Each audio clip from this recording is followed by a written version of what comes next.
우리 삶 속의 이야기는 멀게 느껴지다가도 어느 순간 아주 가깝게 다가오기도 하죠. 바로 우리 곁에서 일어나는 일들처럼 말이에요. 오늘 들려드릴 이야기는 어쩌면 여러분에게 익숙하게 들릴 수도 있고 혹은 누군가는 지금 겪고 있을지도 모르는 이야기입니다. 그럼 천천히 한번 들어보시죠. 남편이 해외 지사로 발령받아 떠난 지 5년이 되었습니다. 매주 주말이면 남편은 저와 영상통화를 하며 안부를 전하곤 했죠. 그런데 어느 날 영상통화 중에 4살배기 딸아이가 불쑥 내뱉은 한마디에 저는 곧장 아래층으로 달려가야 했습니다. 그리고 문을 두드려 열린 그곳에서 저는 제 눈을 의심할 수밖에 없는 광경을 목격하고 말았습니다. 그날 밤 일은 지금 다시 떠올려도 심장이 쿵쾅거릴 정도로 기가 막힙니다. 무서워서가 아니라 너무나 화가 나서요. 저녁 8시가 갓 넘은 시간이었어요. 딸 윤희는 막 목욕을 마치고 분홍색 잠옷을 입은 채 젖은 머리카락을 찰랑거리고 있었고 저는 소파에 앉아 남편 민호 씨와 영상통화를 하고 있었죠. 민호 씨가 해외로 나간 지 벌써 5년째잖아요. 매주 금요일 저녁 8시면 어김없이 우리 모녀에게 영상통화를 걸어왔죠. 저는 항상 이웃들에게 몸은 멀리 있어도 마음은 늘 처자식한테가 있는 사람이라며 남편 자랑을 하곤 했습니다. 그날도 평소와 다를 바 없었어요. 화면 속 남편은 회색 셔츠를 입고 있었고 배경은 호텔 방처럼 보였습니다. 손에는 서류철을 들고 짐짓 바쁜 표정을 짓고 있었죠. 여보, 오늘 윤희는 말 잘 들었어? 민호 씨가 먼저 입을 열었습니다. 목소리는 여느 때와 다름없이 다정하고 부드러웠어요. 나 지금 회의 막 끝나고 밥도 못 먹었어. 저는 무릎 위에 윤희를 앉히고 아이 머리를 쓰다듬으며 대답했죠. 응, 말 잘 들었지. 오늘 유치원에서 칭찬 스티커도 받았는걸? 당신이 직접 물어봐. 윤희가 휴대폰 화면 앞으로 얼굴을 들이밀더니 앳된 목소리로 제잘거렸습니다. 아빠, 선생님이 나 그림 잘 그린다고 칭찬해줬어. 내가 아빠랑 엄마랑 윤희 그렸는데 교실 벽에 붙여주셨다. 화면 속 민호 씨는 눈이 안 보일 정도로 환하게 웃으며 대꾸했죠. 우리 윤희 정말 대단하네. 아빠가 나중에 돌아갈 때 윤희가 제일 좋아하는 미미 인형 사갈게. 알았지? 평소 같으면 저도 옆에서 맞장구를 쳤겠지만 그날은 왠지 모르게 윤희가 갑자기 화면을 손가락으로 가리키며 저를 쳐다보더니 작은 목소리로 이렇게 말하는 겁니다. 아빠, 어제 아래층에서 어떤 이모랑 사탕 살 때는 왜 나한테 말 안 걸었어? 순간 저는 손에 들고 있던 휴대폰을 놓칠 뻔했습니다. 다행히 재빨리 반응해서 바닥에 떨어지기 직전에 잡았죠. 제가 잘못 들었나 싶어 휴대폰을 윤희에게 다시 들이대며 물었습니다. 윤아, 방금 뭐라고 했어? 아빠는 지금 외국에 계시잖아. 어떻게 아래층에 있어? 윤희는 작은 미간을 찌푸리며 아주 진지하게 말했습니다. 아니야, 바로 아래층에 있었어. 어제 오후에 할머니랑 마트 가서 과일 사탕 사는데 아빠가 빨간 옷 입은 이모랑 손잡고 옆동 3단지 입구로 들어가는 거 봤단 말이야. 내가 아빠 하고 불렀는데 나한테 손도 흔들어줬어. 근데 할머니가 내가 잘못 본 거라고 아빠 아니라고 그랬어. 이 말이 떨어지자마자 화면 속 민호 씨의 얼굴이 백지장처럼 하얗게 질리는 게 보였습니다. 그는 당황해서 말을 더듬으며 급하게 끼어들었죠. 여보, 애 말 듣지 마. 윤희가 이제 겨우 4살인데 기억력이 얼마나 되겠어. 분명 나랑 닮은 사람을 보고 착각한 거야. 나 여기 외국에 있잖아. 자, 창밖 좀 봐봐. 그러면서 휴대폰 카메라를 창문 쪽으로 돌리더군요. 그런데 제 눈썰미가 보통이 아니거든요. 창밖은 가로등 하나 없이 칠흑같이 어두웠습니다. 순간 가슴이 철렁 내려앉으면서 지난번 통화 때 그가 했던 말이 떠올랐습니다. 거긴 지금 서머타임이라 낮이 길어서 오후 6시가 넘어도 화나다고 했었거든요. 저는 불같이 화가 나서 소리쳤습니다. 박민호, 헛소리 하지 마. 지금 거기가 오후라며? 근데 창밖이 왜 한밤중처럼 깜깜해? 내가 바보로 보여? 제 추궁에 말문이 막힌 민호 씨는 우물쭈물하며 변명을 늘어놓았습니다. 아니, 그게 여기 호텔이 교회라서 가로등이 별로 없어서 그래. 여보, 화내지 마. 윤희가 그냥 하는 소리잖아. 애들 말을 어떻게 곧이곧대로 믿어. 애들 말을 믿을 수 있는지 없는지는 내가 직접 가서 확인해 보면 알겠지. 제가 전화를 끊으려 하자 민호 씨는 화면 속에서 손을 내저으며 다급하게 외쳤습니다. 안 돼. 여보, 밖으로 나가지 마. 내가 지금 바로 여권 찍어서 보내줄게. 내가 외국에 있다는 거 증명할 테니까 기다려. 여권 사진 따위를 기다릴 여유가 어디 있겠습니까? 제 머릿속은 온통 윤희가 말한 3단지. 빨간 옷 입은 이모라는 단어로 가득 차서 터질 것만 같았습니다. 저는 그대로 전화를 끊고 휴대폰을 소파에 던진 뒤 윤희에게 겉옷을 입히기 시작했습니다. 엄마, 우리 어디가? 윤희가 제 옷자락을 잡으며 물었습니다. 아빠 찾으러. 저는 윤희 신발을 신기면서 앞집 장 아주머니네 문을 두드렸습니다. 평소 저와 친하게 지내며 윤희를 자주 봐주시던 고마운 분이었죠. 아주머니, 죄송한데 윤희 좀 잠깐만 봐주세요. 저 아래층에 급히 갈 데가 있어서요. 10분이면 돼요. 문을 열고 나온 장 아주머니는 땀 범벅이 된 제 얼굴을 보고 놀라서 물으셨습니다. 지수 엄마, 무슨 일이야? 왜 이렇게 다급해? 윤희 좀 부탁드려요. 얼른 다녀올게요. 저는 윤희를 아주머니 품에 안겨드리고는 한마디 덧붙였습니다. 아주머니, 혹시 윤희가 아빠 봤다고 해도 아니라고 하지 마세요. 다녀와서 설명해 드릴게요. 말을 마치자마자 저는 집에서 신던 슬리퍼 차림 그대로 계단을 뛰어 내려갔습니다. 저희 집은 5단지였고 3단지는 바로 옆이라 금방이었죠. 뛰어가면서 생각할수록 모든 게 이상했습니다. 지난 5년 동안 민호 씨가 보내온 선물들 다 해외 브랜드라고 했지만 작년 제 생일에 보내준 목걸이는 며칠 뒤 백화점 매대에서 똑같은 걸 봤거든요. 가격표도 떼지 않은 채였죠. 지난번 윤희가 감기에 걸렸을 때도 외국에서 사온 수입 약이라며 보냈는데 뜯어보니 설명서가 한글로 적힌 국내 제약회사 제품이었습니다. 그때는 그저 저 걱정할까봐 거짓말했겠거니 하고 스스로 위로했었는데 지금 생각해보니 전부 새빨간 거짓말이었던 겁니다. 3단지 건물 앞에 도착해 숨을 헐떡이며 위를 올려다보았습니다. 3층 창문에 불이 켜져 있었고 사람 그림자가 어른거리는 게 보였습니다. 저는 주먹을 꽉 쥐고 한 발 한 발 계단을 올라갔습니다. 센서 등이 제 발걸음에 맞춰 하나씩 켜졌죠. 301호 문 앞에 멈춰서니 안에서 말소리가 들렸습니다. 남자 하나, 여자 하나. 남자의 목소리는 제가 너무나도 잘 아는 바로 박민호의 목소리였습니다. 분노로 손이 부들부들 떨렸습니다. 저는 주먹으로 문을 쾅쾅 내리쳤습니다. 온 복도가 울릴 정도로 큰 소리였습니다. 박민호, 문 열어. 당신 안에 있는 거 다 알아. 안에서 들리던 말소리가 뚝 끊겼습니다. 몇 초간의 정적 후 당황한 기색이 역력한 민호 씨의 목소리가 들려왔습니다. 누구세요? 이 늦은 시간에. 나야, 김지수. 당장 문 열어. 다시 한번 문을 걷어찼습니다. 연기하지 마. 당신 안에 있는 거 아니까. 문 안쪽에서 부스럭거리는 소리가 들렸습니다. 무언가를 급히 치우는 듯한 소리, 작게 속삭이는 소리. 저는 기다릴 인내심이 없었습니다. 박민호, 지금 안 열면 소리 질러서 동네 사람들 다 부를 거야. 해외 출장 갔다는 그 잘난 남편이 여기서 뭐 하고 있는지 다 구경하라고 할 거라고. 그 말이 끝나기가 무섭게 도어락이 해제되는 소리가 났습니다. 고개를 들어보니 민호 씨가 문 앞에 서 있었습니다. 제가 재작년에 사줬던 해외에서는 입을 일 없다며 넣어두라던 그 파란색 실내복을 입은 채로요. 머리는 헝클어져 있었고 얼굴엔 식은땀이 흐르고 있었으며 제 눈을 피하며 안절부절 못했습니다. 저는 멍하니 그를 바라보았습니다. 머릿속이 하얘졌죠.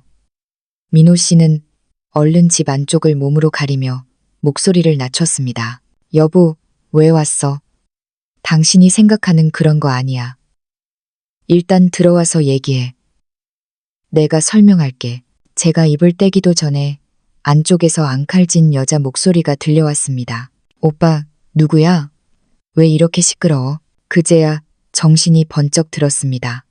저는 민호 씨를 거칠게 밀치고 집 안으로 성큼성큼 들어갔습니다. 힘이 얼마나 셌는지 민호 씨가 뒤로 비틀거리며 신발장에 부딪힐 정도였죠. 도대체 어떤 년이랑 여기서 살림을 차린 건지 내가 직접 봐야겠어. 거실로 들어선 순간 제 눈이 휘둥그레졌습니다. 낯선 곳이 아니었습니다. 거실 조명은 우리 집 거실 등과 똑같은 따뜻한 노란색이었고 소파에는 베이지색 담요가 덮여 있었습니다. 그건 작년에 친정엄마가 직접 뜨개질해서 주신 건데 제가 무늬가 촌스럽다고 안 쓴다며 옷장 위에 던져뒀던 바로 그 담요였습니다. 그게 왜 여기 있는 거죠? 더 기가 막힌 건 소파에 앉아 있는 여자였습니다. 빨간 원피스를 입고 있는 윤희가 말한 바로 그 빨간 옷 이모였죠. 머리는 웨이브 펌을 했고 화장까지 진하게 한 그녀는 제가 들어오는 걸 보고 깎고 있던 사과를 툭 떨어뜨렸습니다. 눈을 동그랗게 뜨고 허둥지둥 일어서면서 치맛자락을 잡아당기더군요. 누구세요? 남의 집에 함부로 들어오고. 여자는 목소리를 떨면서도 기세등등하게 굴려고 애쓰며 민호 씨를 노려봤습니다. 오빠, 이게 다 무슨 일이야? 민호 씨가 저와 그 여자 사이를 막아서며 다급하게 말했습니다. 여보, 오해하지 마. 이 사람은 내 회사 후배 최유진이야. 최근에 집 구한다고 해서 내가 잠깐 알아봐 준 거야. 나는 그냥 수도가 고장났다고 해서 봐주러 온 거고. 회사 후배, 집을 구해줘. 저는 코웃음을 치며 집안을 훑어보았습니다. 보면 볼수록 기가 찼습니다. 탁자 위에는 머그잔 하나가 놓여 있었는데 컵에는 우리 아빠 최고라는 글씨와 함께 윤희가 그린 그림이 인쇄되어 있었습니다. 윤희가 3살 생일 때 아빠한테 선물하겠다고 고사리 손으로 그린 그림으로 만든 컵이었죠. 민호 씨는 그때 감동이라며 평생 가지고 다니겠다고 해외 갈 때도 챙겨갔다고 했었습니다. 그런데 그게 왜 지금 이 여자 앞 탁자 위에 놓여 있냐고요. 커피가 반쯤 남은 채로요. 저는 떨리는 손으로 컵을 가리키며 소리쳤습니다. 박민호, 저 컵 해외로 가져갔다며? 왜 저게 여기 있어? 그리고 저 담요.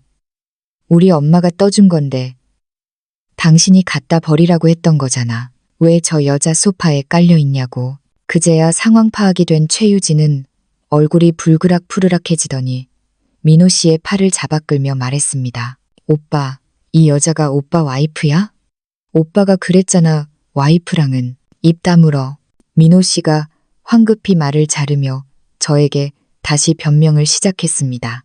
여보, 진짜야. 맹세해. 이 집은 유진 씨가 새들어 사는 거고 컵은 내가 지난번에 잠깐 들렀다가 두고 간 거야. 담요는 유진 씨가 산 건데 장모님 거랑 비슷하게 생긴 거지. 진짜야. 비슷하게 생겨? 저는 베란다 쪽으로 성큼 걸어가 빨래 건조대에 걸려있는 옷을 가리켰습니다. 저기 걸려있는 파란색 니트. 내가 작년 겨울에 당신한테 떠준 거야. 목둘레에 내가 특별히 당신 이니셜 M자 수놓은 거 보이지? 해외에서 세탁하다 잃어버렸다더니 왜 저기 걸려 있어? 이것도 우연히 비슷하게 생긴 거야? 말해봐.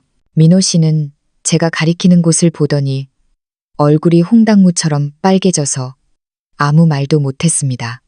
최유진도 그쪽을 보더니 얼굴이 하얗게 질려 소파에 주저앉더군요. 저는 더 볼 것도 없다는 생각에 안방으로 향했습니다. 이 집에 내 물건이 또 얼마나 있는지 확인해야겠으니까요. 안방 문을 활짝 열어젖히자 더 가관인 풍경이 펼쳐졌습니다. 침대 협탁 위 액자에는 민호 씨와 최유진이 어깨 동무를 하고 활짝 웃고 있는 사진이 들어 있었고 침대 위 베개는 제가 혼수 때 해온 저와 남편의 이니셜이 새겨진 베개였습니다. 옷장 문을 열어보니 제 옷들이 줄줄이 걸려 있었습니다. 작년에 샀던 트렌치 코트, 아까워서 못 입던 원피스까지 택도 안 뗀 채로 최유진의 옷들 사이에 섞여 있더군요. 박민호, 저는 협탁 위에 액자를 집어 바닥에 내동댕이 쳤습니다. 유리가 산산조각이 났습니다. 이게 다 뭐야? 해외 출장 갔다며? 나랑 윤희 보고 싶다며? 당신이 말한 그리움이 이런 거야. 여기서 딴 년이랑 살림 차려놓고 우리 모녀 물건 갖다 쓰면서 5년 동안 우릴 속여? 민호 씨는 겁에 질려 방으로 들어와 바닥에 쭈그리고 앉아 유리 조각을 줍는 시녀를 하며 중얼거렸습니다. 여보, 진정해. 내 말 좀 들어봐. 사실은 인사 발령 때문에 진작 귀국했어. 당신이 걱정할까봐 말 못한 거야. 유진이랑은 그냥 잠깐 실수한 거야. 내 마음속엔 항상 당신이랑 윤희뿐이야. 잠깐 실수. 5년이 잠깐이야. 저는 옷장에 걸린 제 옷들을 가리켰습니다. 이 옷들, 내가 작년에 산 건데 당신이 해외에 있으면서 어떻게 가져가. 몰래 집에 들어와서 훔쳐간 거지. 나를 5년 동안 아주 바보 천치로 알았구나. 그때 최유진이 따라 들어오더니 민호 씨가 꼼짝 못하는 꼴을 보고는 되려 큰 소리를 치더군요. 언니, 너무 화내지 마세요. 민호 오빠도 어쩔 수 없었어요. 오빠가 그러는데 두 사람 사이 이미 끝났다면서요. 오빠가 이혼하자고 했는데 언니가 안 해준다고. 닥쳐. 저는 태어나서 그렇게 크게 소리 질러본 적이 없었습니다. 내가 남편이랑 사이가 좋든 나쁘든 네가 무슨 상관이야. 유부남인 거 뻔히 알면서 들이대고 남의 집 물건 훔쳐다 쓰면서 부끄러운 줄도 몰라. 낯짝도 두껍네. 제 서슬퍼런 기세에 최유진은 얼굴이 벌개져서 눈물을 뚝뚝 흘리며 민호 씨에게 매달렸습니다. 오빠, 저 여자 좀 봐. 왜 이렇게 무서워? 나한테 이러는 거 보고만 있을 거야? 민호 씨는 우는 최유진과 분노에 찬 저 사이에서 어쩔 줄 몰라 하며 머리를 감싸쥐었습니다. 그만해. 제발 그만해. 여보, 내가 잘못했어. 진짜 잘못했어.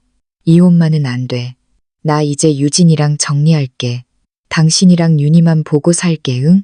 그 비굴한 모습을 보니 남아있던 정마저 싹 사라지는 기분이었습니다. 예전에는 남편이 성실하고 믿음직한 사람이라고, 비록 집에 없어도 우리 가족을 위해 고생한다고 생각했는데 알고 보니 그저 책임감이라곤 눈꼽만큼도 없는 사기꾼에 불과했습니다. 저는 깊게 심호흡을 하고 문을 가리키며 말했습니다. 박민호, 쓸데없는 소리 하지 마. 지금 당장 선택해. 이 여자 내보내고 내 물건 다 돌려주든가 아니면 지금 당장 법원 가서 이혼하든가. 이혼이라는 말에 민호 씨는 사색이 되어 제 손을 잡으려 했습니다. 여보, 안 돼. 나 당신이랑 윤희 없으면 못 살아. 유진아, 너 일단 집에 가 있어. 나중에 얘기해. 민호 씨가 가라고 하자 최유진은 더 크게 울음을 터뜨렸습니다. 오빠, 나한테 어떻게 이럴 수 있어. 우리 만난 시간이 얼만데. 가라고 하면 내가 갈 줄 알아? 두 사람이 울고불고 난리를 치는 꼴을 보자니 구역질이 났습니다. 저는 주머니에서 휴대폰을 꺼내 카메라를 켰습니다.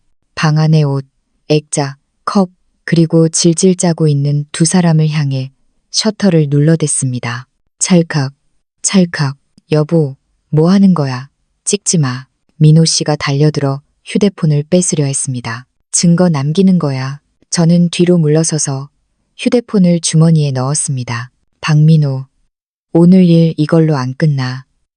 저 여자랑 깨끗하게 정리하고 내 물건 다 돌려놔. 안 그러면 법정에서 보자. 당신이 얼마나 파렴치한 인간인지 만천하에 다 까발려 줄 테니까. 저는 더 이상 그 역겨운 두 사람을 보고 싶지 않아 몸을 돌려 나왔습니다. 거실을 지나다가 멈춰서서 탁자 위 윤희의 머그잔을 가리키며 차갑게 말했습니다. 저 컵 내일 가지러 올 거야.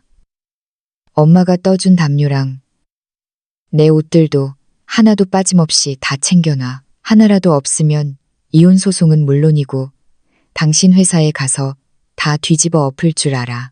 민호 씨는 거실 한가운데 멍하니 서서 아무 말도 못했고 소파에 앉은 최유진은 원망스런 눈빛으로 저를 노려보았지만 감히 입을 열진 못했습니다. 문을 박차고 나오는데 그 집의 모든 공기가 역겹게 느껴졌습니다. 1초라도 더 머물렀다간 숨이 막혀 죽을 것 같았죠. 건물 밖으로 나와 밤바람을 맞으니 그제야 참았던 눈물이 왈칵 쏟아졌습니다. 뺨을 타고 흐르는 눈물을 거칠게 닦아냈습니다.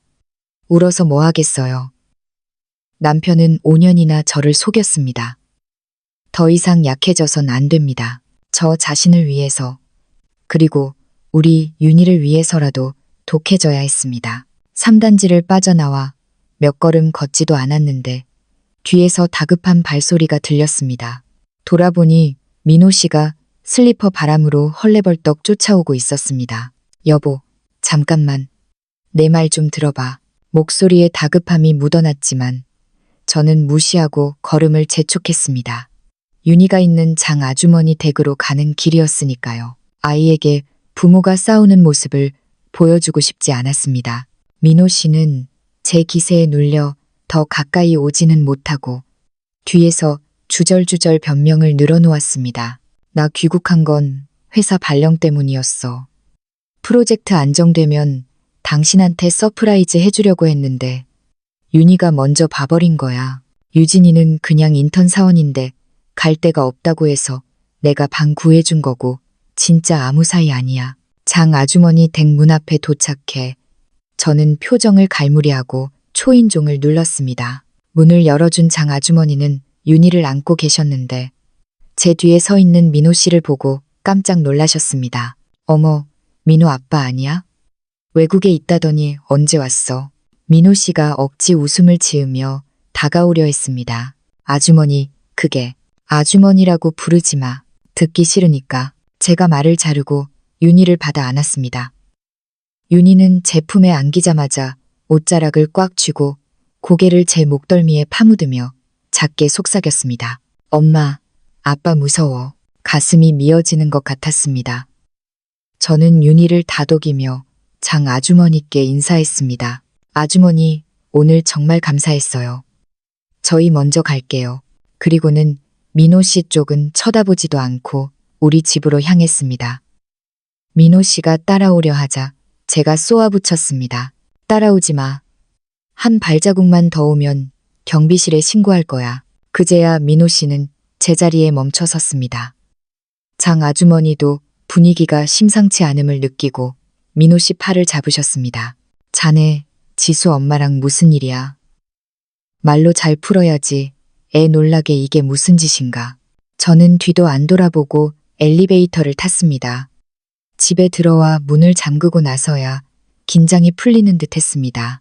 평소와 다름없는 집안 풍경, 소파 위에 놓인 동화책, 탁자 위에 과일 접시. 하지만 모든 게 낯설게 느껴졌습니다. 따뜻했던 우리 집이 남편의 5년 거짓말을 떠올리니 온통 그의 기만으로 얼룩진 공간처럼 보였거든요. 저는 윤희를 소파에 앉히고 아이가 제일 좋아하는 토끼 인형을 쥐어주었습니다. 윤아, 잠깐만 놀고 있어. 엄마가 따뜻한 우유 데워줄게. 윤희는 인형을 꼭 껴안고 불안한 눈빛으로 현관문을 쳐다보며 물었습니다. 엄마, 아빠가 이제 윤희 안 좋아해? 왜 그 이모랑 같이 있어? 저는 쭈그리고 앉아 아이의 눈을 맞추며 최대한 부드럽게 말했습니다. 아니야, 윤희 잘못 하나도 없어. 아빠가 잘못한 거야. 엄마가 윤희 지켜줄 테니까 걱정하지 마. 그때 쾅쾅쾅 현관문 두드리는 소리가 났습니다. 안 봐도 박민호였죠. 우유를 따르다 말고 저는 현관으로 갔습니다. 여보, 나 잘못했어. 문 좀 열어줘. 윤희 보고 싶어서 그래. 윤희가 깜짝 놀라 제 등 뒤로 숨었습니다. 저는 문을 열지 않은 채 차갑게 말했습니다. 박민호, 소란 피우지 마. 애 놀라잖아. 할 말 있으면 내일 해. 오늘은 당신 꼴도 보기 싫으니까. 안 돼. 오늘 다 풀고 가야 돼. 밖에서 민호 씨가 소리쳤습니다. 당신 나 못 믿는 거 알아. 내가 지금 발령장 보여줄게. 진짜로 일 때문에 들어온 거야. 발령장. 5년 전에 출장 간다고 했을 때도 발령장 있었어. 매번 영상 통화할 때마다 외국이라더니 이제 와서 귀국했다고 날 3살짜리 애로 안아봐. 잠시 조용하더니 열쇠 돌아가는 소리가 들렸습니다. 아차, 그에게도 집 열쇠가 있다는 걸 깜빡했습니다. 제가 급히 달려가서 보조키를 잠그려 했지만 늦었습니다. 민호 씨가 문을 밀고 들어왔습니다. 손에 서류철을 들고 마치 결백을 증명할 증거라도 되는 양. 당당하게 제 앞으로 들이밀더군요. 이거 봐. 작년에 본사에서 내려온 발령장이야. 한국 지사 매니저로 발령 난 거. 원래 올해 윤이 생일 때 짠하고 나타나서 놀래주려고 했단 말이야. 저는 그 서류철을 쳐다보지도 않고 제 휴대폰을 꺼내 갤러리를 열었습니다. 지난 5년 동안 영상 통화할 때마다 윤이 보여주려고, 그리고 왠지 모를 불안감에 녹화해둔 영상들이 가득했습니다. 서프라이즈? 좋아, 나도 보여줄 게 있네. 저는 지난달 영상을 재생했습니다. 화면 속 민호 씨 목소리가 들렸습니다. 여보, 오늘 내가 해외 마트에서 윤이 좋아하는 초콜릿 샀어. 좀 비싸긴 한데 우리 딸 먹일 거니까 샀지. 배경은 온통 영어로 된 과자가 진열된 매대였습니다. 하지만 저는 화면 구석을 확대해서 보여주었습니다. 박민호, 이거 봐. 진열대 아래 빨간 가격표 보이지? 이거 우리 동네 식자재 마트 가격표야. 내가 지난주에 거기서 장 봐서 알아. 가격이랑 디자인이 똑같은데 여기가 외국 마트라고? 민호 씨가 흠칫하며 화면을 들여다보더니 말을 더듬었습니다. 그건 외국 체인점이라 우연히 가격표 디자인이 비슷한 거야. 우연? 저는 다른 영상을 틀었습니다. 지난주 영상이었죠. 여보, 여긴 지금 오후라 햇볕이 쨍쨍하네. 거긴 밤이지. 윤이 일찍 재워. 저는 창문을 가리켰습니다. 오후라면서 창밖은 왜 이래. 저기 건너편 빌딩 옥상 전광판 보이지? K그룹 로고 불 들어와 있네. 내가 장님인 줄 알아? 그리고 당신 뒤에 에어컨 실외기. 저거 휘센 구형 모델이잖아. 외국 호텔에서 한국 가정용 에어컨을 쓴다고? 민호 씨의 얼굴이 흑빛이 되더니 들고 있던 서류철을 떨어뜨렸습니다. 그건 내가 새들어 살던 집이라. 새들어 살던 집? 저는 윤희가 아빠를 봤다고 했던 날, 전날의 영상을 틀었습니다. 나 오늘 회의 길어져서 아직 회사야. 뒤에 회의실 팻말 보이지? 일시 정지를 누르고 화면을 확대했습니다. 뒤에 팻말에 서울지사 3층 대회의실이라고 적혀 있네. 거짓말을 하려면 좀 치밀하게 하던가. 글씨도 안 읽어보고 배경으로 썼어? 그때 민호 씨 주머니에서 휴대폰이 울렸습니다. 화면에 최유진 3글자가 떴습니다. 그가 당황해서 끄려는데 제가 낚아채서 통화 버튼을 눌렀습니다. 오빠, 언제 와? 그 여자가 뭐래? 괴롭혀? 스피커폰 너머로 최유진의 콧소리 섞인 목소리가 쩌렁쩌렁 울렸습니다. 내가 오빠 셔츠 빨아놨으니까 가지러 와. 저는 스피커폰에 대고 또박또박 말했습니다. 최유진 씨, 박민호 지금 우리 집에 있어. 셔츠는 빨래 안 해도 돼. 우리 집에 세탁기 있거든. 그리고 당신 집에 있는 내 물건들 싹 정리해놔. 하나라도 없으면 가만 안 둬. 전화기 너머에서 잠시 정적이 흐르더니 곧이어 악에 받친 목소리가 들려왔습니다. 김지수 씨, 당신이 뭔데 우리 사이를 간섭해. 오빠가 그랬어. 당신이랑은 살기 싫다고. 윤희 때문에 억지로 사는 거지. 진작 이혼하고 싶었다고 했단 말이야. 아, 그래? 그렇게 말했다 이거지. 저는 민호 씨에게 휴대폰을 들이밀었습니다. 박민호, 당신이 직접 말해. 지금 내 앞에서 똑같이 말해보라고. 민호 씨는 얼굴이 홍당무가 되어 휴대폰을 뺏어 들고는 소리쳤습니다. 야, 너 무슨 헛소리야. 끊어. 전화를 끄는 그는 저에게 빌기 시작했습니다. 여보, 제가 미쳐서 헛소리하는 거야. 나 진짜 아무 사이 아니야. 그냥 집 구하는 거 도와줬더니 들러붙은 거라고. 집 구해주고 아래층에 살게 하고 내 물건 쓰게 하고 둘이 다정하게 사진 찍고 그게 돕는 거야? 제 쏘아붙임에 민호 씨는 꿀먹은 벙어리가 되었습니다. 그때 윤희가 토끼 인형을 끌어안고 다가왔습니다. 엄마, 아빠 거짓말쟁이야. 선생님이 거짓말하면 나쁜 어린이라고 했는데 민호 씨의 눈시울이 붉어졌습니다. 아이에게 손을 뻗으려 했죠. 유나, 아빠 거짓말 안 했어. 아빠가 손대지 마. 제가 윤희를 등 뒤로 확 끌어당겼습니다. 어디서 그 더러운 손으로 애를 만져. 5년 동안 우리를 바보로 만들고도 모자라 이제 와서 좋은 아빠 코스프레야. 당신 가면 내가 다 벗겨냈으니까 연기 그만해. 민호 씨는 마침내 바닥에 주저앉아 머리를 쥐어뜯으며 울먹였습니다. 잘못했어. 귀국했는데 승진도 못하고 월급도 줄어서 당신한테 말하기가 창피했어. 당신이 무시할까봐 그러다 유진이가 좋다고 하니까 내가 잠시 미쳤었나 봐. 제발 용서해줘. 용서? 웃기지 마. 저는 차가운 눈으로 그를 내려다 보았습니다. 당신은 실수를 한 게 아니야. 처음부터 우리를 속이기로 작정한 거지. 당장 나가. 내일 변호사 사서 이혼 소송 걸 테니까. 여보, 안 나가면 경비실 부른다. 그는 저와 윤희를 번갈아 보더니 결국 바닥에 떨어진 서류철을 주워 힘없이 나갔습니다. 문이 닫히는 순간 온몸에 힘이 쭉 빠졌지만 품에 안긴 윤희를 보며 다시 허리를 꼿꼿이 세웠습니다. 무너질 수 없었습니다. 저는 가장이니까요. 그날 밤 윤희는 울다 지쳐 잠들었습니다. 저는 잠든 아이 얼굴을 보며 굳게 다짐했습니다. 절대 이 거짓말쟁이에게 내 딸을 맡길 수 없다고요. 그 후로 민호 씨는 끊임없이 문자를 보냈습니다. 여보, 내가 잘못했어. 한 번만 기회를 줘. 유진이는 정리했어. 가소로웠습니다. 5년의 기만을 문자 몇 통으로 퉁치려고 하다니요.